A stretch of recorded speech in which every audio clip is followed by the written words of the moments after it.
Ah, me. Oh, my. La, la.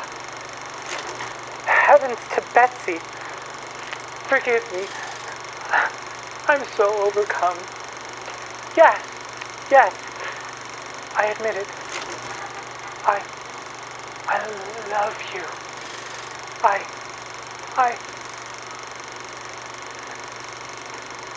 Line! Line! Oh, God, line. Stupid. Oh. Oh, oh, sorry. Hi. Hello. You've just caught me brushing up on my thespianism. Yes, here we are again at the Shaky Sonnet Show, and we're on Sonnet 23 with its unperfect actors, its books, its looks, and our attempt to advance our understanding to try to figure out just what the heck is going on in this sonnet series. Sonnet 23 gets going pretty clearly putting forth a rather neat little argument in its first two quatrains about being so overcome with emotion that it's almost impossible to continue to even say what the emotion is. That's the first two quatrains, and then all hell breaks loose in line 9 not because of Shakespeare, but because of all the commentators who've come afterward, who can't really figure out if it's supposed to be books or looks in line 9. But before we get to line 9, I will just say that as an overview, it's quite an acute observation of the trepidation that one might feel the first time that one tells another person, I love you. Because if you have ever done it, it can go any number of ways. So there are some things to worry about when you say I love you for the first time. Now, if we consider this sonnet as not an individual poem, but as number 23 in a series of 154, and we're attempting to build a narrative, we can see that in the first 22 sonnets, it's not the first time that the lover has confessed his or her love for the beloved. But it does seem that things are ratcheting up in intensity quite a bit at this point. In fact, if one has a salacious bent of mind, and one has, one might say that Sonnet 22 is the first physical consummation of the love relationship, and that Sonnet 23 is a further relishing of that physical union, almost to the point of too much excitement, almost to the point of impotence. And I say all of this in my preamble because I'd like you to look out for a couple of things before we read through the poem, so that when we do read through it, they might chime in your mind as we're going along. And the first thing to look out for is the actual word thing, which appears in line 3. The word thing is often used to connote a sexual organ, and it could be a vagina or a penis. Now, we here at the Shaky Sonnet Show are primarily concerned with penises for one reason or another. And just so that you know, I'm not just, pulling this out of my behind, so to speak, I will back my theory up by using Stephen Booth, who talks about the usage of thing as a sexual organ, and he notes that one such designation was in thing is used in King Lear at the end of Act 1, Scene 5, where the fool tells Lear, she that's a maid now and laughs at my departure shall not be a maid longer unless things be cut shorter. So that's the first use of thing, not the first, but that's one use of thing as standing in for a penis. And for vulva, according to Stephen Booth, that's his word, in Two Gentlemen of Verona in Act 3, Scene 1, where there's a clownish servant named Launce, and his friend Speed comes along, and they're discussing the milkmaid with whom Launce is in love, and thing is used in that dialogue to reference her vagina. So if we look at line 3, some fierce thing replete with too much rage, I do think that most people are familiar with the idea of a raging hard-on. And if you're not, then maybe you should get out and live a little, honey. I'm just saying. So if we put on our smut-colored glasses and read through this sonnet, I can see an argument that this poem has a subtext of an exciting interlude of sex in the dark with lots of groans and grunts but no actual speech, complete with all kinds of wonderful depravities, which I will leave up to you to decide what those depravities might be. So let's take a look in the book. 23. As an unperfect actor on the stage, who with his fear is put besides his part, or some fierce thing replete with too much rage, whose strength's abundance weakens his own heart. So I, for fear of trust, forget to say the perfect ceremony of love's rite, and in mine own love's strength seem to decay, o'ercharged with burden of mine own love's might. O let my books be then the eloquence and dumb presagers of my speaking breast, who plead for love and look for recompense, more than that tongue that more hath more expressed. O learn to read what silent love hath writ, to hear with eyes belongs to love's fine wit. So let's go through it line by line just so that we can clear some things up. An unperfect actor on the stage, so an actor who hasn't learned his lines completely and is liable to forget them as he's speaking.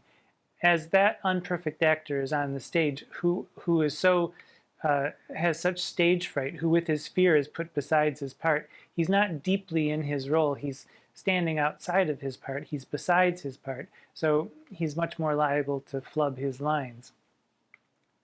Or some fierce thing replete with too much rage, just saying, whose strength's abundance weakens his own heart.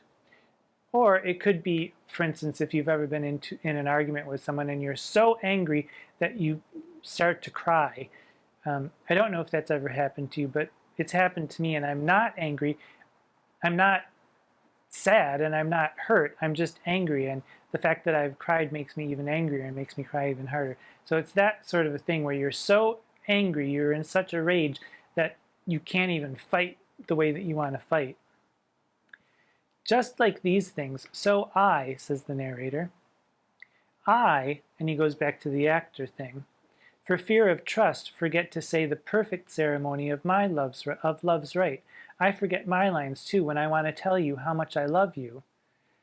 I'm so afraid that I can't even say it.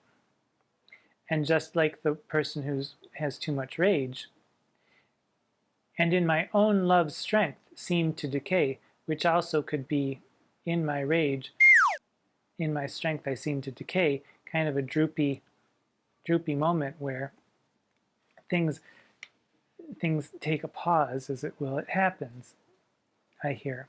It happens. In mine own love's strength seem to decay, o'ercharged with burden of mine own love's might. Oh, let my books then be the eloquence. Let my books speak for me, these poems that I'm writing. Or, if you are in the look camp, let my looks be then the eloquence. So look in my face, and you can tell by the way that I'm looking at you that my eyes are telling you how much I love you. Let the eloquence, let them speak for me. So it's either let my looks speak for me or let my books speak for me, the poems that I'm writing. Let them be the dumb presagers of my speaking breast. Let them be the announcers of my love for you.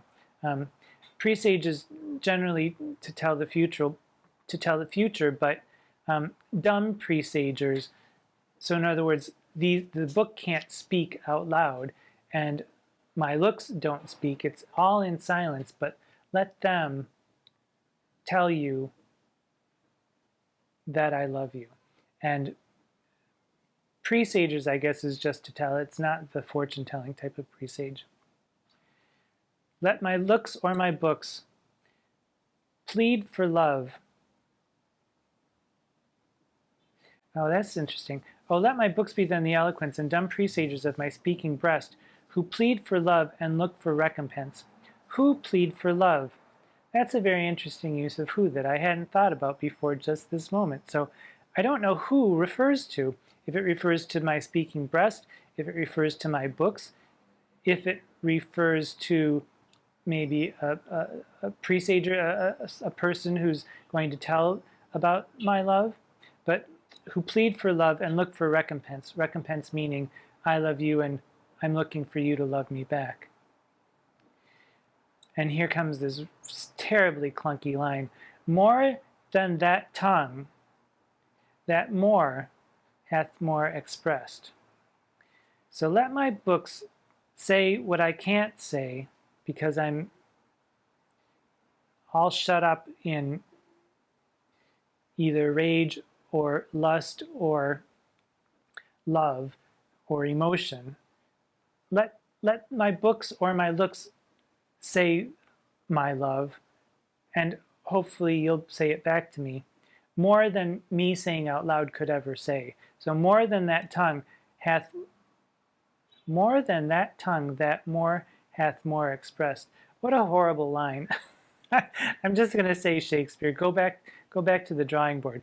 More than that tongue that more hath more expressed. So my looks and my books can tell you more than my actual tongue can tell you. Maybe my tongue can do some other things, but telling you how much I love you is only part of it. Oh, learn to read what silent love hath writ. My love is silent, but if you're looking in my books, you'll see how much I love you. Or if you're looking in my looks, you'll see how much I love you. To hear, you'll hear I love you. You'll hear the term I love you. You'll hear with eyes. So to hear with eyes belongs to love's fine wit. You're smart enough to look at me and know that just by my looks you can tell I love you. And if you pick up this poem, you can read that I love you as well. So this books or looks thing, you know, in the quarto, it clearly states books, but somewhere along the line, some commentator decided that books didn't make sense because, you know, books can't, it doesn't make sense because there wouldn't be a rhyming of looks in. So books appears in line 9, and in line 11 there's look again, and this commentator said that that's an actual benefit for it because they should be rhyming, and it doesn't make sense that books would be the dumb presagers of my speaking breast, but I think that's a bunch of malarkey. I think books works not just fine, but really quite well. But commentators have been quibbling about it ever after. I mean, my man of mans, Kittredge, uses looks rather than books. The Riverside Shakespeare that I have, which was published in 1974, has books. Don Patterson decides to go with looks. Penguin goes with books. Helen Vendler goes with looks, but Helen Vendler can go with whatever she wants. Stephen Booth goes with books. And even the Signet Classics, edited by William Berto, go with books. So for looks, we've got Kittredge, Patterson, and Vendler. For books, we've got Riverside, Penguin, Booth, and we also have Lautrec. Tootight Lautrec goes with books because it just makes sense to me because there's no reason, it doesn't lose any sense by doing it. And I would actually argue that if it were, oh, let my looks be then the eloquence and dumb presagers of my speaking breast, who plead for love and look for recompense, that look is clunky to me, and I believe that books and looks are meant to rhyme and not to be exactly the same. So I vote for books. There you go. You can let me know what you think. Now, is this a man or a woman? There doesn't seem to be much of a clue except that The narrator seems to be saying that he is male because he is like an actor, an unperfect actor who is put besides his part. I mean, a woman could be saying that too, but it just seems to me that a man would be saying the same thing about a man. Could it work as an individual isolated sonnet? Yes, it absolutely could. It could work like a secret Valentine, like a Cyrano de Bergerac sort of thing, and in that way, it's quite romantic. I could also see it being used, for instance, in as the sonnet, not as if Claudio in Measure for Measure had sent a sonnet to his Juliet the day after they had consummated their love relationship, even though they weren't married, which consequently ended up him up in jail, and she ended up pregnant, and you know, all hell breaks loose after that. But it could be the day after they, start really get going in their love relationship. So if we take it as a number 23 in a series of 154, Sonnet 22, as I said, does seem like a consummation. They've broken through the physical barrier. They're now like going at it like tigers with one another. And perhaps that's not the way things would work in courtly love or in a courtly romance, but it is an entirely human thing to do, to have sex before marriage and even to have sex before love. And even in Shakespeare's time, there are plenty of examples of that all throughout the plays. It's kind of like when you hook up with someone for the first time, and then you learn his real name, and then you learn his real age, and then you go on a real date, and then suddenly you fall in love. I hear that happens. Isn't that right, Sergio?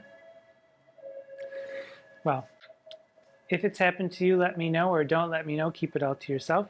Let me know what you think about this sonnet and how it might work in the group, or how it works for you as a very individual poem. Meanwhile, as you go out into the world, you can look around, you can see the sights, you can smell the smells, you can taste the taste, you can touch the textures. All these wonders are in the world waiting for you to pay attention. Until we meet again, I am Tootight Lautrec. Mwah.